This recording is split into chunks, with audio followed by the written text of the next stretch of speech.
Hey guys, welcome back to the Forever Coco Chanel channel. I'm about to tell you a story time about a neighbor of mine when I was growing up named Carl. However, the person who is bringing the story to the forefront of my mind in this time in my life is named, what did I just say I was gonna name him? So Frank and I have background or whatever, and he can get his own story time in the future. Frank is always like texting me, trying to volunteer to do certain things for me. I can pick up his energy as it pertains to what his real intentions are. So he will try to say to me like, oh, I'm just trying to be nice. I'm trying to be nice. I just want to be your friend. I just want to help. I just want to da da da. And so what I know about Frank is that he wants to screw me. And he, like I said, his energy is very loud about it. But his actions and his words say something completely different. Have accepted help or even just, friendship from Frank. And when I do, he is very vocal. Like he'll become vocal at that time. Like, oh, let's do this, or do you want to do that? And stuff like that. And I'm like, no, I don't. And so to be honest with you, in the quiets of my mind, because I am newly single, and one of the things that come with being single, at least for me, is that I'm not going to be physically active. But that's probably like backfires, because then when I get into a relationship, I'd be ready to do the thing, and it'd be like, okay, but I just need to give that situation the time to play out into whatever it's gonna be, so that I'm not moving too fast in those situations. Anyway, this is Momo. I thought I needed a comfort tool while I was telling this story, so and you're gonna see why. And I'm hoping you are, chilling with me too. So I asked myself, just like in my own quiet space, like, why are you genuinely disgusted with Frank? And again, I will have a story time about Frank specifically. So me and Frank have known each other for many years at this point, and at some point in our dealings with each other, we have been physically involved. And it comes from is that his energy is so loud that it makes me know that he's not seeing anything of me. He's only seeing what he wants to see. For me, a man who can't necessarily have a conversation with a woman, or, have shared in the same space with a woman without thinking about how his penis could then get involved. It really disgusts me, and it makes me feel like that person doesn't have self-control of themselves. It's just like really weird to me that someone can only operate from that space when it comes to a woman and or a male. That is why I came up with the understanding, like, this is why he turned me off. When I was thinking about this situation with Frank, it made me think about the situation with, I call him Carl. And so Carl was my next door neighbor. He appeared to be a single white man living there, just minding his own business. Yeah, he used to do a lot of work in his backyard and things like that. So he was just a super cool guy. I remember there was a time where there was a tortoise that had made a burrow in between the fence that separates our houses, because he was my direct next door neighbor. And so it did that, and what we would do is we would take turns going out and putting like vegetables, like carrots and lettuce and just different things like that in the hole for the turtle, the tortoise, whatever. And so that's another thing that we bonded over. And so, and just was able to chill. It was never anything deep. I was a freshman in high school. And so when you're a freshman in high school, you're probably 14, 15. I lived in this neighborhood where we were on the end of this block, and everybody around us were pretty much like white working class people. And so, and when I was growing up, I smoked cigarettes. In this space, like I said, he was one of the people in the rotation that I and my sister, we had, that we would say, hey, we got some money, can you get some cigarettes, like that. And so this was going on for like months. We had lived there at this house for, let's say, about 5 years total, okay? And at some point, Carl moved into the house next door. I was in trouble because I was getting kicked out of school very often growing up. Like, I would get expelled, not suspended, not in school suspension, which those things did happen. However, after 6th grade, I was getting expelled out of every school that I was enrolled in. And sent to the alternative school that was in the area, which is crazy because one time I got expelled from the alternative school.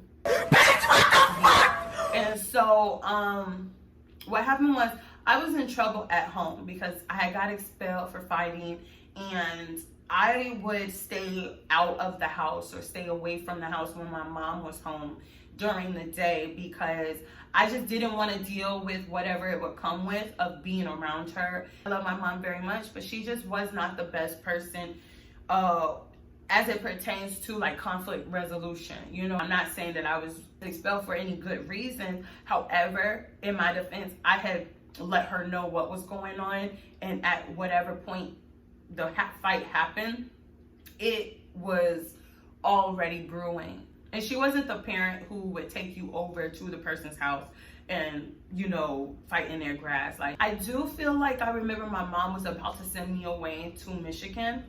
And like I said, we weren't on good terms because of what was going on. And like I said, I was trying to get out of the house. And so I was just feeling very by myself. I'll also mention that when I was in trouble with my mom and something happened, and my sister and my mom were not on bad terms for one reason or another, my sister and my mom would pretty much black sheep me. Like, they would pretty much make me feel like the oddball, or they would pretty much bond over not getting along with me. Whereas when my sister was in trouble, it didn't matter for what. Me and my mom, we were not cool until my sister and my mom were cool. You know, like I said, because me and my mom was on the outs, and my sister was not on the outs from my mom, her and my mom were cool, and I was on the outs from them. I needed to go for a walk. I just, I don't know, I was just getting out of the house. I ended up bumping into... Hey y'all, so it's me coming in to correct myself so that the video makes sense.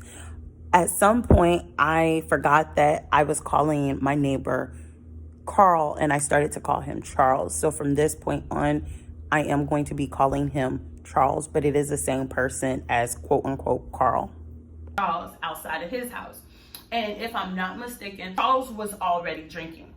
And so I stopped for a cigarette, because that's another thing. If I didn't have money to offer him to go and get me my own pack, I would ask him for some. He would even give me handfuls. So this day in particular, like I said, I was stressed out. I saw him, and we chilled. And so he was drinking, and I started to smoke cigarettes with him. At some point, he offers me a drink, and I believe we were drinking, it was definitely a brown liquor, and it was definitely Coke, like, or Pepsi, Crown, or, brandy or whatever. We are cold chilling. You know what I'm saying? And I could have been on my second drink because we were talking and we were chilling. In fact, I don't think I've been able to hold a conversation that well since around that time when I was that age, because I'm always now thinking, what's this person up to? You know what I'm saying? I remember him having some shorts on. So he had like this very loosely fitting button-up shirt, and he was wearing some shorts, which could have been like swim trunks. It was loosely fitting as well.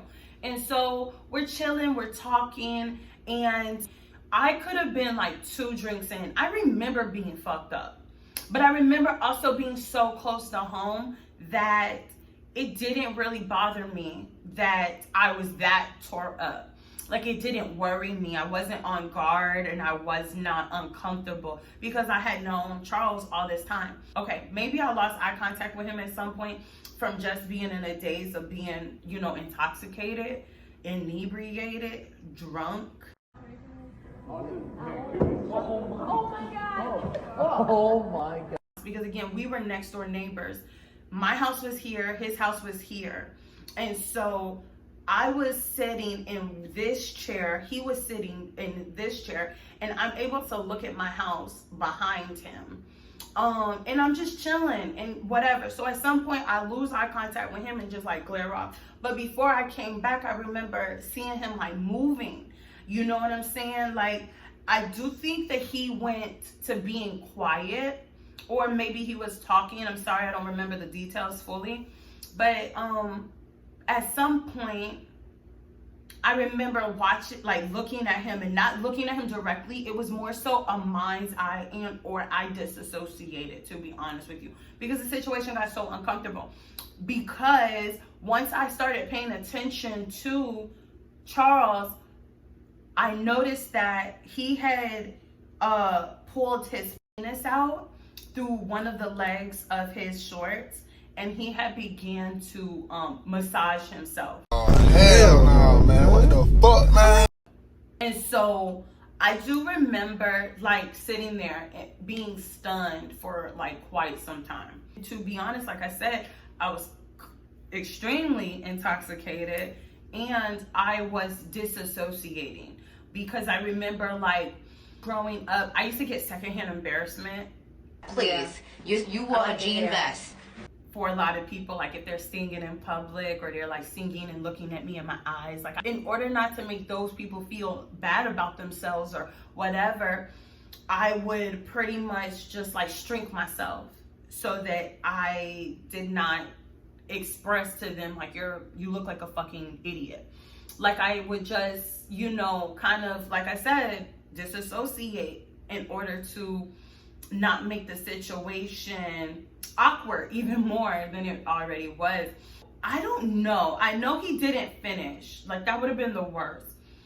I do remember that at some point my intuition, like my big girl self, popped in and was like, okay, it's time to go. And so that's what I did. I was like, all right, Charles, almost said his real name. I said, all right, Charles, I'm gonna go ahead and go, you know, have a good night. And I think that, to be honest, now that I'm thinking about it, I think that he took my silence as not consent, because I was definitely a child, so there's no way I could have consented. But I think he took it as acceptance, because for one, it was going on for a while. He like was startled, like, oh, you know, okay, you know, thanks for hanging out and stuff like that. And I'm very polite, and I was like, thank you. So I go home. Most likely I passed out. I didn't tell anybody. Like, to be honest with you, I don't even think that my sister, which we were super close, and like I said, just the dynamic that we were in at that time, I don't even think I said anything to her. At some point, soon after that, my mom sent me to Michigan to go and be with my dad. I am in Michigan and I'm pretty much halfway through my trip. Like I had been there for some time before my mom and I had touched base. My mom and my dad were talking at first for a while. And so at some point she told him to give me the phone. So I'm talking to her and we're chatting it up. And she said that they had discovered him hanging in one of the rooms. And I'm not sure if there was any notes or anything. Like, I mean, I was definitely taken aback. And now thinking back as an adult, this could have been a good time to say that. Granted, what could have been done at that point? I do often wonder when I think about it. I wonder if he thought that there was trouble coming for what he did. I understand he could have also had other things that compounded with it, but I often do consider or think that he thought that it was going to be, you know, something that he couldn't expect. Maybe because he didn't see me around anymore, and that maybe he thought, hey, well, maybe they're getting her out of here so that they can do this, and then next thing I know, I'm going to be in trouble, and that's what he decided to do. I don't think that I will ever know why he did that to himself. Yes, he did make me very uncomfortable with that situation, but like I said, to this day, outside of y'all, nobody has ever heard about it. I do remember finding out just in that same conversation that he was going through a custody battle with his ex-wife for his son. I didn't know he had kids. I didn't know he had, a wife or a family at any level. And so I don't feel responsible as an adult, whether you're drinking or you're not. That type of stuff, in my opinion, has to be in you. And even if that is the case, that that's what you're into doing, like, or you have curiosity about that, you just have to be mature enough to control yourself, especially as it pertains to like minors, or when you are thinking of being experimental with your sexuality. You have to make sure that you're dealing with someone who's age appropriate, able to. Just a level of accountability that wasn't there in that situation that led him to that, in the event that that's why he did it. And I think that, like we were saying about Frank initially, the self-control, the ability to have other things going on about yourself that doesn't stimulate your reproductive organs. You know what I'm saying? Like, you could put yourself in a position where you'll regret certain things, you know what I mean? That may drive you to do certain things, you know? I wish him and his family the absolute best. Like I said, my mom and I never had this conversation. I don't know if me and my sister ever had this conversation. And this is the first time I'm ever really sharing it to anybody. But it is story time, and it's a little darker, a little deeper than any of my other ones. While I want to share my story, while I want to share my experience and hopefully be an entertainment source to you guys, I also want to get into deeper things as it pertains to life lessons that I've learned, and just things that will hopefully you can take with you and make you a better person because of it. Leave a comment down below letting me know how you feel about this story. Let me know if you've ever experienced anything like this. Like, comment, and subscribe. I'd appreciate that. And I'll see you on the next one. Bye.